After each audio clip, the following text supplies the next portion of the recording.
বাংলাদেশের সর্ববৃহৎ রাষ্ট্রায়ত্ত ব্যাংক সোনালী ব্যাংক পিএলসিতে বর্তমানে পরিবার সঞ্চয়পত্রে বিনিয়োগ করে প্রতি মাসে স্থায়ী মুনাফা পাওয়া যায়।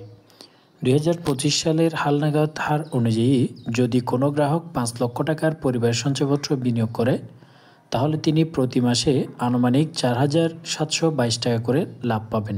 জাতীয় সঞ্চয় অধিদপ্তরের সর্বশেষ বিজ্ঞপ্তি অনুযায়ী পরিবার সঞ্চয়পত্র একটি 5 বছর মেয়াদী স্কিম, যেখানে প্রথম বছর ভাঙালে মুনাফা পাওয়া যায় 9.81% হারে। মেয়াদ পূর্ণ হলে মুনাফার হার আরও বেড়ে যায়। তবে বিনিয়োগের লাভ থেকে 5% উৎস কর হিসেবে কেটে নেওয়া হবে। সোনালী ব্যাংক, অগ্রণী ব্যাংক, রূপালী, জনতা ব্যাংক সহ কিছু বাণিজ্যিক ব্যাংকে এবং ডাকঘর থেকে এই পরিবার সঞ্চয়পত্র কেনা যায়। পরিবার সঞ্চয়পত্রটি শুধুমাত্র মহিলা গ্রাহকরা ক্রয় করতে পারবেন।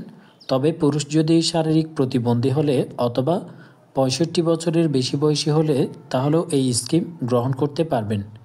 একজন ব্যক্তি নিজের নামে সর্বোচ্চ 45 লক্ষ টাকা পর্যন্ত পরিবার সঞ্চয়পত্র কিনতে পারবেন। পরিবার সঞ্চয়পত্র ক্রয় করার জন্য প্রয়োজনীয় কাগজপত্রের মধ্যে আপনাকে নিয়ে যেতে হবে গ্রাহকের, অর্থাৎ যার নামে এই সঞ্চয়পত্রটি ক্রয় করবেন, তার 2 কপি পাসপোর্ট সাইজের ছবি, জাতীয় পরিচয়পত্র 2 কপি ছবি এবং জাতীয় পরিচয়পত্রের ফটোকপি। সোনালী ব্যাংকের একটি সক্রিয় হিসাব, যাতে লাভের টাকা জমা হবে। 10 লক্ষ টাকার বেশি বিনিয়োগে টিন সার্টিফিকেট দেয়া বাধ্যতামূলক করা হয়েছে বর্তমানে। গ্রাহকের মৃত্যুর পরে এই পত্রের টাকা কিভাবে তুলবেন?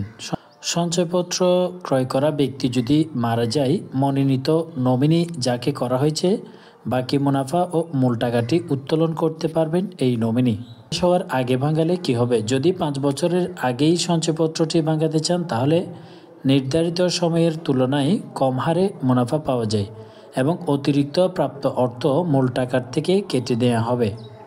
তাই সঞ্চয়পত্র কেনার আগে অবশ্যই চিন্তা করবেন। আপনি যদি 5 বছর মেয়াদকালের জন্য ক্রয় করেন, কিন্তু 1 বছর সম্পূর্ণ মেয়াদকাল শেষ হলে আপনি 1 বছরের যে লাভের হার রয়েছে এই নিয়মেই আপনারা পাবেন।